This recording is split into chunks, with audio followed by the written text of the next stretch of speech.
Sama-sama tayong magiging karakling.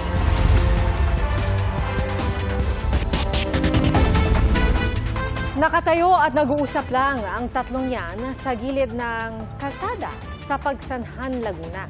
At maya-maya biglang sinaksak sa dibdib nang nakasuot ng itim ang kausap niya na isa palang small town lottery collector. Dead on arrival sa pagamutan ang biktima. Tumakas ang suspect pero naaresto rin siya sa ikinasang manhunt operation. Base sa investigasyon, utang ang motibo sa krimen. At ayon sa suspect, sinisingil niya ang biktima sa utang nitong 2,000 pesos. Pero pinagmumura raw siya ng biktima kaya niya sinaksak. Makaharap ang suspect sa reklamong murder.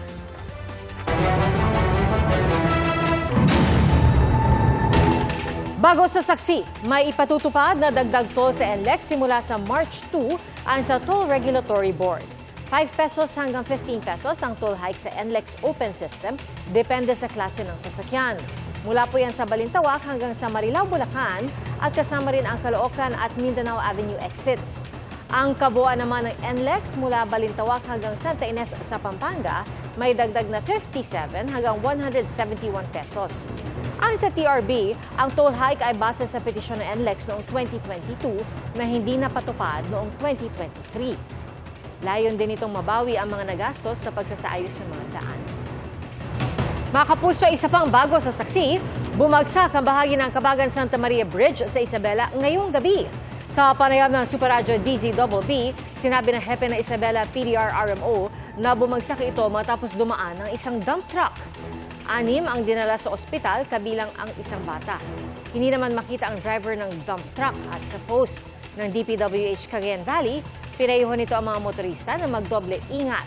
At patungo na rin daw sa lugar ang mga tauhan ng DPWH Regional Office para magsagawa ng assessment at para maglatag ng hakbang para sa kaligtasan ng publiko.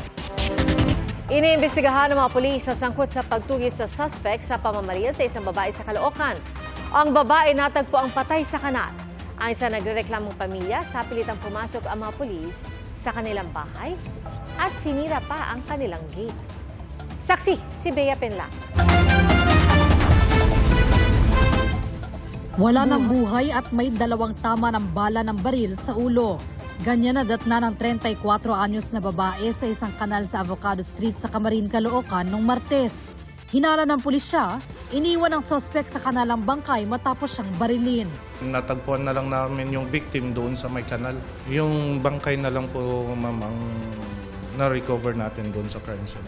Ang tinitingnan nating mga motibo dito, ma'am, is drug-related. Agad na nagsagawa ng hot pursuit operation ng pulisya at agad pinuntahan ang isang bahay. May lumutang po na witness po natin na nagtuturo kung saan tumakbo po yung suspect. Pero naging mainit ang sagutan ng mga pulis at ng mga nakatira sa bahay base sa mga viral video sa social media. Ito nang galing yung pinatay, dito rin tumakbo yung pumatay, ha? Po, bensan po kayo lahat. Binuksan na nga po lahat eh. Tago ka ba? Kaya pa po, Bakit nagagalit ka? akit, hindi po kami, alam mo, makigalit ako kasi sorbo po kayo sa amin. Tingnan niyo po ginawa niyo sa amin, no?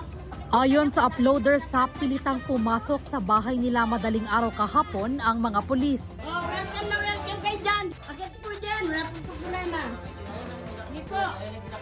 Total, nag-istorbo na rin lang kayo sa amin eh. O, akitin niyo hanggang doon. Para naman napaka-criminal yung hanapin ninyo. Criminal po talaga. Oh, kaya nga eh. Pumatay na eh. Oh, kaya nga po. Akit nga po. Akit nga po. Ano iniiyak mo? Ay, kaya nga po. Akit nga po. Hindi kami naninigaw, kayo naninigaw eh. Nasira pa umano ng mga pulis ang kanilang gate. Wala na akong pampagawa ng dito. Yung ginawa ninyo pati sa gate. Depensa ng pulisya, walang iligal sa kanilang ginawa. Pagpasok naman namin, ma'am, doon sa lugar, open naman po yung gate. Wala naman po kaming sinira. Wala po kaming nasaktan. Ang hinanap lang po namin doon is yung suspect po, ma'am. Wala pong illegal na nangyari doon po, ma'am, kasi hot pursuit yung ginawa po namin. Ipinaliwanag din nila ang isa pang video kung saan may kinakalkal na bag ang isang pulis. Tinanong po namin yung mga tao doon sa area. Ang sagot nila sa amin, ma'am, hindi nila pagmamay-ari yung isang bag. Kaya tinignan ng isang kasama ko po yung bag kung sino yung may-ari nun. Baka andun na yung baril na ginamit sa krimen. Pero wala po kaming kinuha ng mga gamit doon po. Naisauli na rin daw ang bag sa may-ari na nag-claim nito sa police station kahapon. Ayon sa Northern Police District, iniimbestigahan na ng Caloocan City Police ang insidente. Aalamin kung nagkaroon nga ba ng mga paglabag ang mga pulis sa kanilang hot pursuit operation. Nirelieve rin muna sa pwesto ang mga sangkot na pulis habang gumugulong ang investigasyon. Sinusubukan pa namin makuhanan ng pahayagang uploader ng mga video, pati ang iba pang mga sangkot na pulis. Para sa GMA Integrated News, ako si Bea Pinlac, ang inyong saksi. 8 kabilang ang 3 bata ang patay matapos matrap sa inuupahan nilang bahay sa Quezon City. At sa Las Piñas, nagkasunog din. Saksi, si Maki Pulido. Pasado 1:30 ng madaling araw nang sumiklab ang sunog sa paupahang ito sa barangay San Isidro, Galas, Quezon City. Umabot lang ng first alarm ang sunog na idineklarang fire out matapos ang mahigit 40 minuto. Mabilis man na apula ang apoy, 8 ang namatay. Bandang alas 9 ng umaga, isa-isang inilabas ang mga body bag na ito. Kabilang ang 3 bata. Edad 2 ang pinakabata. Ayon sa QC, DRRMO, 6 sa 8 nasawi na trap sa second floor. Sa taas po talaga nang galing mga apoy. Second floor po, kasi paglabas po namin halos matupok na po yung second floor. Ayon sa mga nangungupahan, tanging ang gate lang na ito ang maaaring gamiting exit. Walang ibang exit point dahil kung nakikita nyo naman, lahat ng mga bintana, pati na yung balcony, ay natatakpan ng mga grill.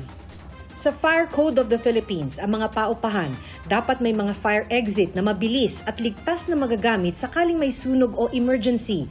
Ang bilang ng fire exit depende sa dami ng mga nakatira sa gusali. Bawal itong ikandado tulad ng grill sa balcony ng nasunog na paupahan.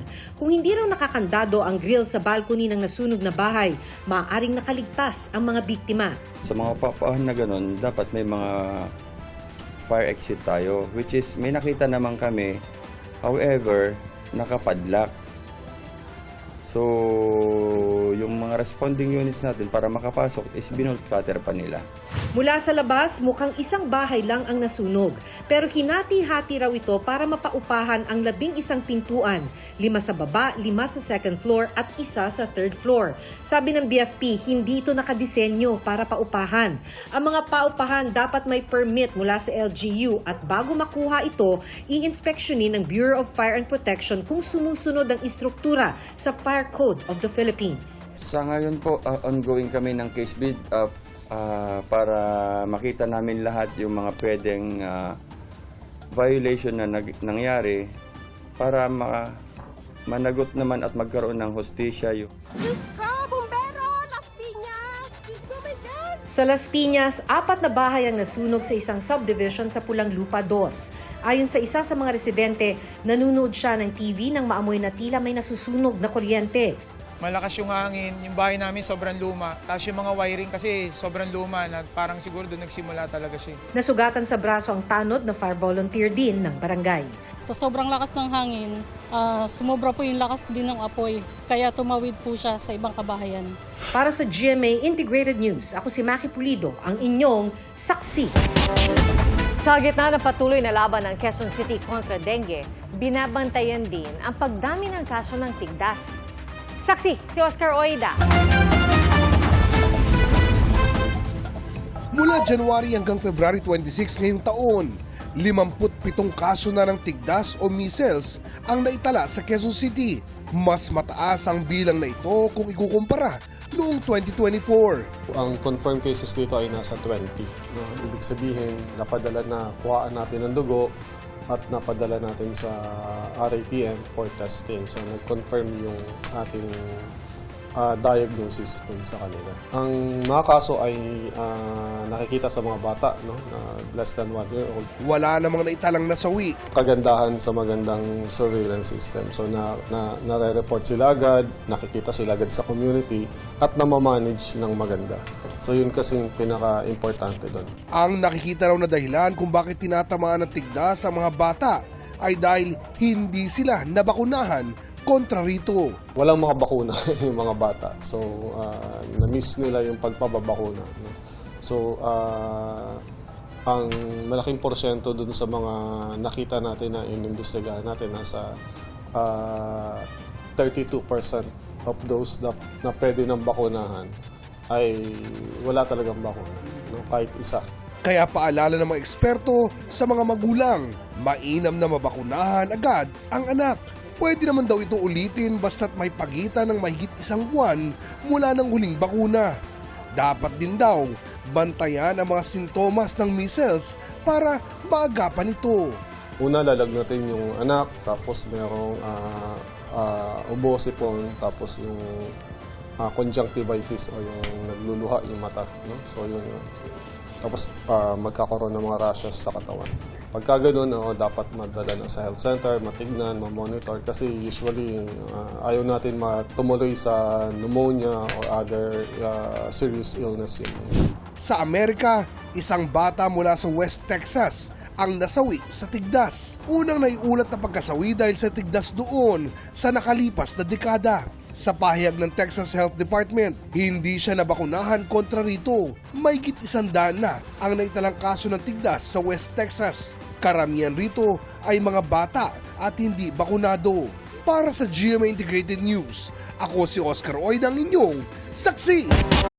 Mga kapuso, maging una sa saksi. Mag-subscribe sa GMA Integrated News sa YouTube para sa iba't ibang balita.